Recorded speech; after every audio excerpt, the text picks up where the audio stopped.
Let's get you familiar with the aircraft, a Cessna 172, and a few commands to navigate it through the skies. In front of you is the yoke. The yoke is like a steering wheel, more or less. Turn it left or right to control the ailerons and bank the aircraft into turns. Look at the trailing edge of the wings while turning the yoke to see the effect on the ailerons.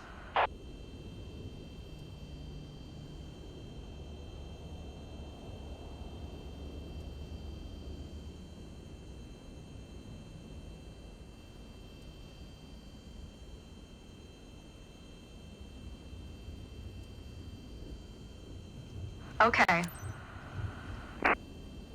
Now, the difference between the yoke and a steering wheel is you can pull or push on the yoke. This controls the elevator at the back of the aircraft to make it climb or descend. Look at the horizontal stabilizer while you pull on the yoke. You can see how it affects the elevator. Nice. Down at your feet are the rudder pedals. They steer the aircraft when you're on the ground. The upper part of the pedals also control your brakes. In the air, they control the rudder at the end of the vertical stabilizer to yaw the aircraft. This is mostly for small corrections, for coordinating turns or compensating for a plane's tendency to pull left during takeoffs and climbs. Look at the vertical tail while operating the pedals to see the effect on the rudder. Great. Last but not least, the throttle is located near the center of the cockpit. Pushing forward will increase power. Pulling back will decrease power. First, look at the throttle and select it.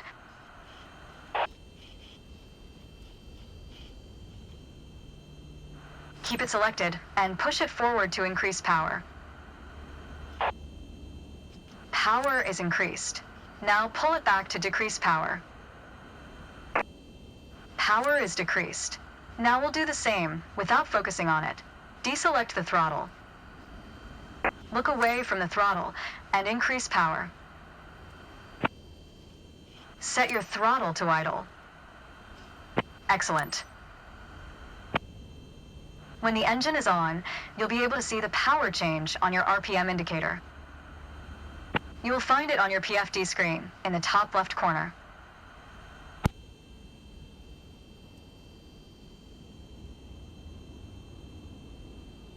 This tells you how fast the engine is spinning in hundreds of revolutions per minute.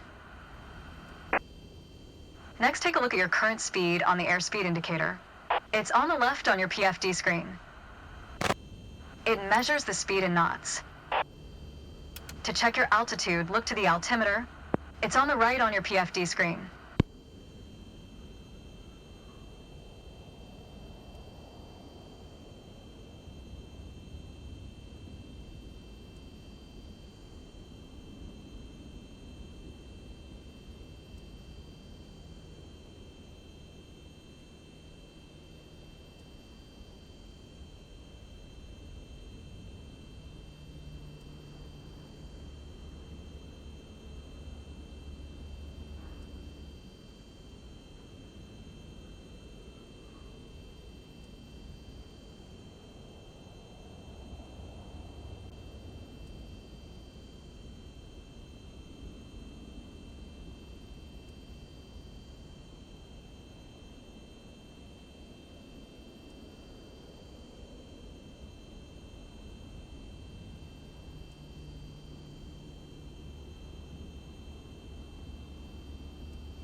all aircraft have integrated screens with all this information.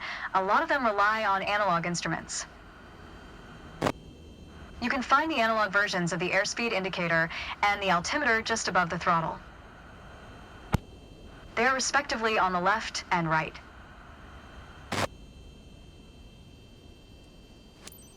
The analog altimeter has 3 hands similar to a clock.